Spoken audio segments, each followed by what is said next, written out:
Hello friends, welcome back to our channel. So ఈరోజు మన కొత్త చాప్టర్ ఎస్క్యూఎల్ అనమాట. సో నువ్వు జావా డెవలపర్ అయినా స్ప్రింగ్ బూట్ డెవలపర్ అయినా ఇంటర్వ్యూలో రెండింటిని క్లియర్ చేసినా నువ్వు ఎస్క్యూఎల్ రాకపోతే నో యూజ్ అనమాట. సో ఎందుకంటే మనం డేటాబేస్ లేకుండా, డేటా యూజ్ చేయకుండా, డేటా స్టోర్ చేయకుండా మనం ఏ వర్క్ చేయలేము అనమాట యాజ్ ఎ సాఫ్ట్వేర్ ఇంజనీర్గా. సో అందుకని చెప్పి ఈ ఎస్క్యూఎల్ సిరీస్ స్టార్ట్ చేశాను. ఇది డే 1 అనమాట.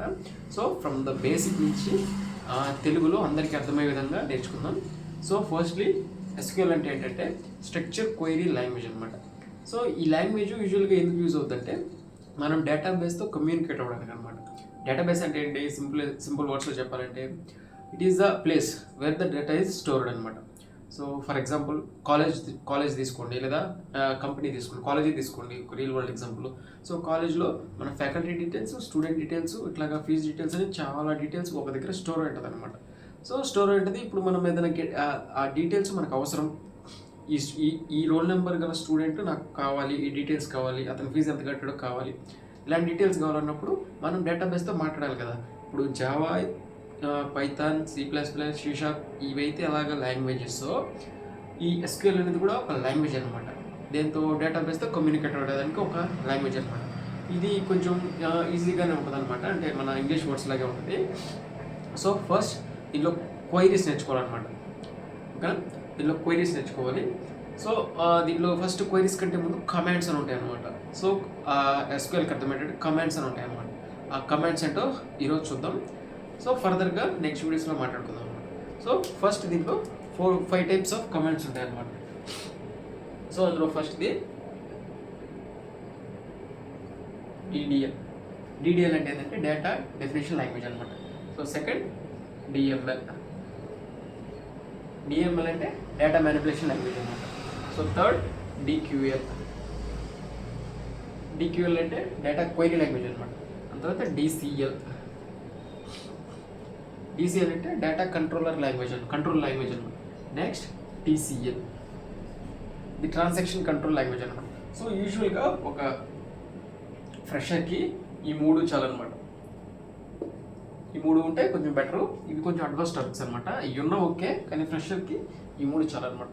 మళ్ళీ ఇందులో కొన్ని కమాండ్స్, ఇందులో కొన్ని కమాండ్స్ ఉంటాయి అనమాట. అవేంటో చూద్దాం. ఫస్ట్ డేటా డెఫినేషన్ లాంగ్వేజ్లో ఉండే కమాండ్స్ వచ్చేసి create,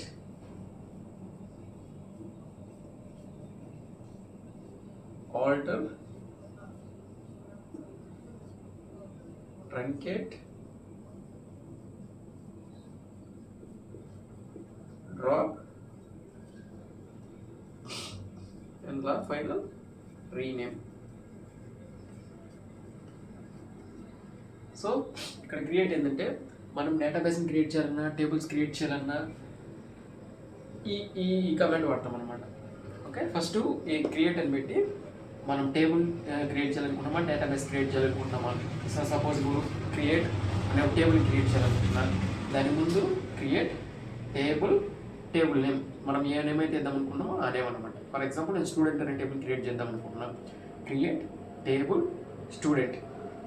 ఓకేనా, స్టూడెంట్ అనే టేబుల్ క్రియేట్ అవుతుంది అనమాట. సో నెక్స్ట్ ఇక్కడ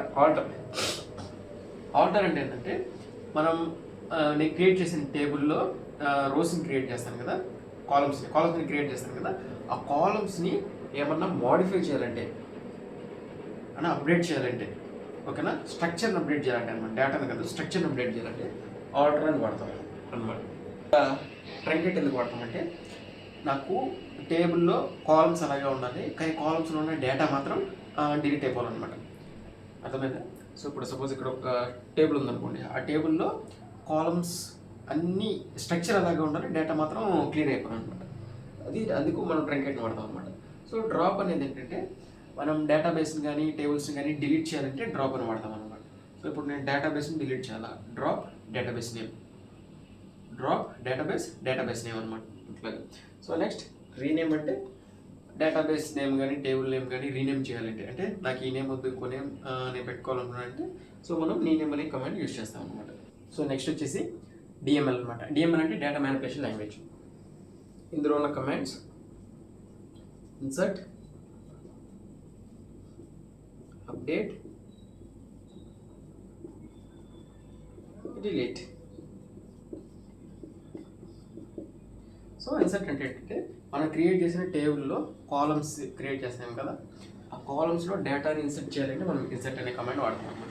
సో అప్డేట్ అంటే మనం ఆ డేటాని ఏదైనా అప్డేట్ చేసుకోవాలంటే, అంటే మాడిఫై చేసుకోవాలంటే దానికి అప్డేట్ అని వాడతాం. డిలీట్ అంటే యూజువల్గా డేటాని డిలీట్ చేయడానికి వాడతాం. సో నెక్స్ట్ వచ్చేసి డీక్యూఎల్ అనమాట. డీక్యూఎల్ అంటే డేటా క్వైరీ లాంగ్వేజ్ అనమాట. ఇందులో ఓన్లీ ఒకటే ఉంటుంది అనమాట. సో ఏంటంటే సెలెక్ట్. ఈ సెలెక్ట్ అంటే ఏంటంటే మనం ఏ టేబుల్ మీద అయితే ఆపరేషన్స్ పర్ఫామ్ చేయాలనుకుంటున్నామో దాన్ని సెలెక్ట్ చేసుకోవాలి ఫస్ట్. సో ఇప్పుడు ఒక కంపెనీ అనే ఒక డేటాబేస్లో నేను ఒక 100 టేబుల్స్ని క్రియేట్ చేశాను. అందులో నేను ఏ టేబుల్ మీద పర్ఫామ్ చేయాలనుకుంటున్నాను ఆపరేషన్స్ తెలియాలి కదా. సో అందుకోసం మనం సెలెక్ట్ వాడతాం అనమాట. సెలెక్ట్ టేబుల్ నేమ్ ఇచ్చామంటే మనం ఏ టేబుల్ని సెలెక్ట్ చేసుకోవాలనుకుంటున్నామో ఈ సెలెక్ట్ చేసుకుంటాం అనమాట. సో ఈ డిసిఎల్ టీక్యూఎల్ అనేది కొంచెం అడ్వాన్స్. దీంట్లో 2 టాపిక్స్ ఉంటాయి. ఫస్ట్ డిసిఎల్ అంటే డేటా కంట్రోల్ లాంగ్వేజ్ అనమాట. సో దీంట్లో రివోక్ అండ్ గ్రాంట్ అని ఉంటాయి అన్నమాట. సో ఇక్కడ టీసీఎల్ అనమాట. టీసీఎల్ అంటే ట్రాన్సాక్షన్ కంట్రోల్ లాంగ్వేజ్. ఇందులో కూడా 2 ఉంటాయి అనమాట. ఒకటి కామిట్ అండ్ రోల్ బ్యాక్. మనకి ఇప్పుడు అంత ఈ 2 అంత ఇంపార్టెంట్ ఏం కాదు. సో ఫస్ట్ మనం ఈ 3 నేర్చుకుందాం, అందులో తిరిగి వెళ్తాం. సో ఇందులో డీటెయిల్ కమెంట్స్ గురించి కొంచెం నేను క్వైరీస్, స్ట్రక్చర్స్, సింటాక్స్ కూడా రాస్తాను, ఒకసారి చూడండి. సో జనరల్గా ఇవన్నమాట ఎస్క్యూఎల్లో కమాండ్స్ టైప్స్. ఇందులో ఒక్కొక్క టైప్ ఆఫ్ కమాండ్స్ గురించి ఒక్కొక్క వీడియో చేద్దాం. సో ఇప్పుడే మనల్ని కొత్తగా ఎవరైనా ఛానల్ చూసే పని అయితే సబ్స్క్రైబ్ చేసుకోండి, లైక్ చేయండి, బెల్ ఐకాన్ని ఆన్ చేసి పెట్టుకోండి. సో నేను ఇప్పుడు అప్లోడ్ చేసిన వీడియో అది మీరు చూడవచ్చు అనమాట. So thank you.